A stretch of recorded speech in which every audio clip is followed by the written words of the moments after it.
Rutherford wonderful innings అయితే ఆడాడు. Impact ప్లేయర్‌గా వచ్చిన రూథర్‌ఫర్డ్ అయితే బెంగుళూరుకైతే నిజంగా చెమటలు పట్టించాడు.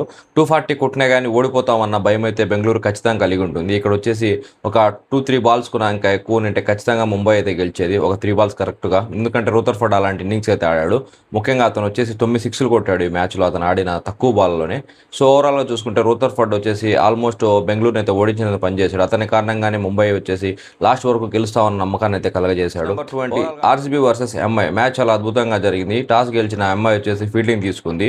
ఇక్కడ ఆర్సీబీ చాలా అద్భుతమైన బ్యాటింగ్ చేసింది. ఫస్ట్ వచ్చేసి ఓపెనర్స్‌లో ఫెయిల్ అవుతూ వచ్చినటువంటి ఫిల్ సాల్ట్ అద్భుతమైన 70 అయితే చేశాడు. అతని కారణంగానే స్కోర్ అయితే ఇంత ఎక్కువగా నమోదైంది. ఇక్కడ చూసుకుంటే కోహ్లీ కూడా ఓడిఐ బ్యాటింగ్ అయితే చేశాడు. అతను వచ్చేసి ఎక్కువ బాల్స్ ఆడి 50 మాత్రమే చేయగలిగాడు. ఇక్కడ చూసుకుంటే ఒక 12 రన్స్ అయితే ఎక్స్ట్రా చేశాడు.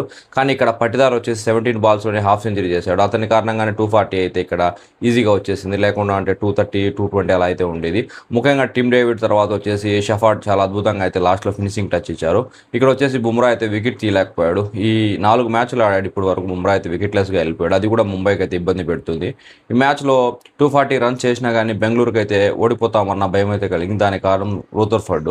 సో, ఇక్కడ చూసుకుంటే మయాంక్ మార్కండే తర్వాత శార్దుల్ ఠాగూర్ చెరి 2 ఓవర్లు వేసినారు. వీళ్ళిద్దరూ వచ్చేసి మయాంక్ మార్కండే 2 ఓవర్లలో వచ్చేసి 20 ఎకానమీతో అయితే 40 రన్స్ ఇచ్చాడు. తర్వాత శార్దుల్ ఠాగూర్ 2 ఓవర్లలో వచ్చేసి 16 ఎకానమీతో వచ్చేసి 32 రన్స్ ఇచ్చారు. వీళ్ళిద్దరి కారణంగానే బెంగళూరు అయితే ఇంత స్కోర్ అయితే చేయగలిగింది. ఇక్కడ మయాంక్ మార్కండే ప్లేస్‌లో కానీ, శార్దుల్ ఠాగూర్ ప్లేస్‌లో కానీ అశ్విని కుమార్‌ను ఆడిపించుకుంటే ఈజీగా ఉండేది వాళ్ళకి. ఎందుకంటే అతను లాస్ట్ సీజన్ కూడా మంచిగా బౌలింగ్ చేశాడు. వీళ్ళిద్దరూ కలిసి 4 ఓవర్లలోనే దగ్గర దగ్గర 80 రన్స్ అయితే ఇచ్చారు. దాని కారణంగానే ఎంఐ అయితే ఇంత స్కోరు సమర్పించుకున్నారు. లేకుండా అంటే 200, 220 ఉన్నా గానీ ముంబై అయితే గెలిచే మ్యాచ్ ఈ మ్యాచ్. 240 రన్స్ చేయడానికి వచ్చిన ముంబైకి అయితే స్టార్టింగ్‌లోనే ఇబ్బంది అయింది. ఏందంటే రోహిత్ శర్మ మంచిగా ఫామ్‌లోకి వచ్చాడు.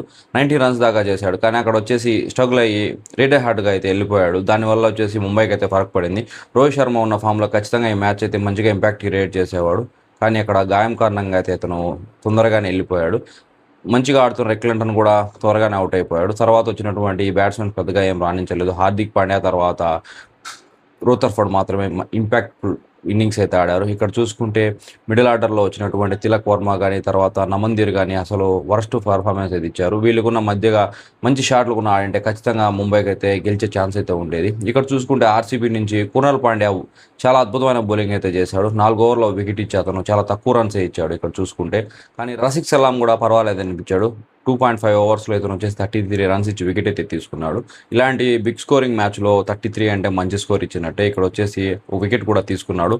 ఇక్కడ ఇంకోటి ఏంటంటే వాళ్ళు వచ్చేసి అభినందన్ సింగ్‌ని డ్రాప్ చేసి మంచి పని చేశారు. అతను ఉంటే ముంబై ఈజీగా గెలిచేది. అతను ఆడిన మ్యాచ్‌లో అన్ని మ్యాచ్‌ల్లో కూడా 50 అయితే ఈజీగా కొట్టించుకున్నాడు.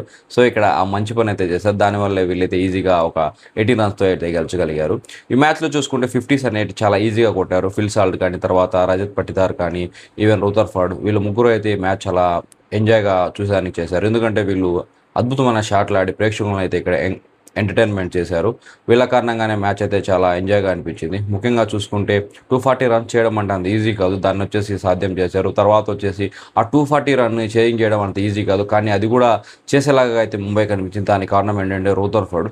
ఈ 2 ఇన్నింగ్స్‌లో చూసుకుంటే ముంబై బౌలర్ల వల్లనే ఈ మ్యాచ్ అయితే ముంబై ఓడిపోయింది. ఎందుకంటే అక్కడ వచ్చేసి శార్దుల్ ఠాగూర్ కానీ, తర్వాత వచ్చేసి మయాంక్ మార్కండే వీళ్ళిద్దరూ ఇంకొక 20 రన్స్ కానీ, 30 రన్స్ కానీ తక్కువ ఇచ్చింటే ఖచ్చితంగా ముంబైకి కూడా గెలిచే ఛాన్స్ అయితే ఉంది. సో, ఇక్కడ బెంగుళూరు బౌలర్స్ కూడా స్కోర్ అయితే ఎక్కువ ఇచ్చారు. కానీ ఒక బౌలర్ కృణాల్ పాండ్యా వల్లే వాళ్ళకైతే కొంచెం ఫరక్ పడింది. ఎందుకంటే అతను ఒక 20 రన్స్ తక్కువ ఇచ్చాడు. ఆ 20 రన్స్ వల్లనే అయితే ముంబై అయితే ఓడిపోయింది. సో, మీరేమనుకున్నారో కామెంట్ చేయండి. నేనైతే ఇక్కడ వచ్చేసి రోహిత్ శర్మ బయటికి వెళ్ళడం వల్లే ముంబైకి అయితే ఇబ్బంది జరిగింది. లేకుంటే ముంబై కూడా గెలిచేది అనుకుంటున్నాను. Thanks for watching this video.